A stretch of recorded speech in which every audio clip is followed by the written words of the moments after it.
All right, so I'm in a campaign in a sequence, and I want to show you a couple of cool things you can do with your email to and from fields.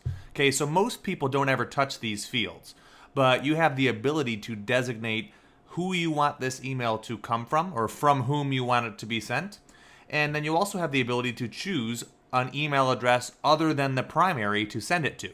So if they have multiple email addresses on their contact record, right? Email 1, email 2, email 3, or a PayPal address, or an assistant or a spouse address, you can choose that. Or you can select other here in the to field or other in the from field.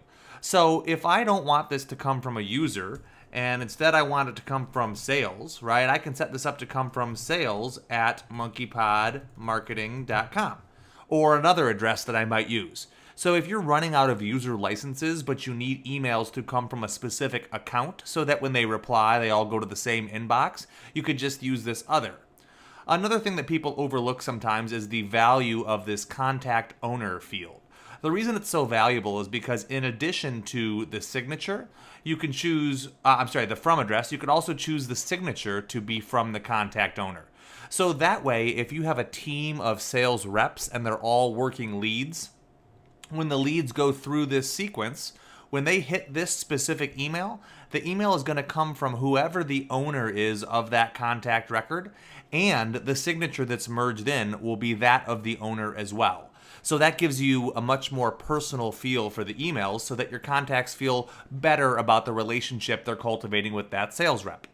And the last benefit here of having the other field is if you need to send it to somebody other than the contact. So if I want to queue this up to just be a notification to myself, of course I could use a task or I could use a note or something like that and have it notify me. But if I want an email to show up and I need to format it a certain way or I want to put links in it, sometimes it's easier to send an email directly from the campaign builder to me.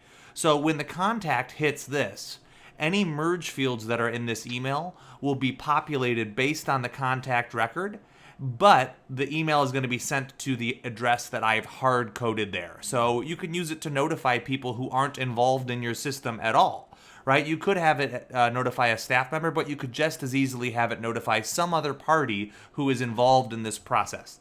The only key distinction is this email address needs to exist somewhere in your database and needs to be marketable. So if you're going to send an email to a third party, somebody who's involved in the project, just make sure that they're listed as a contact somewhere in the database and they're opted in.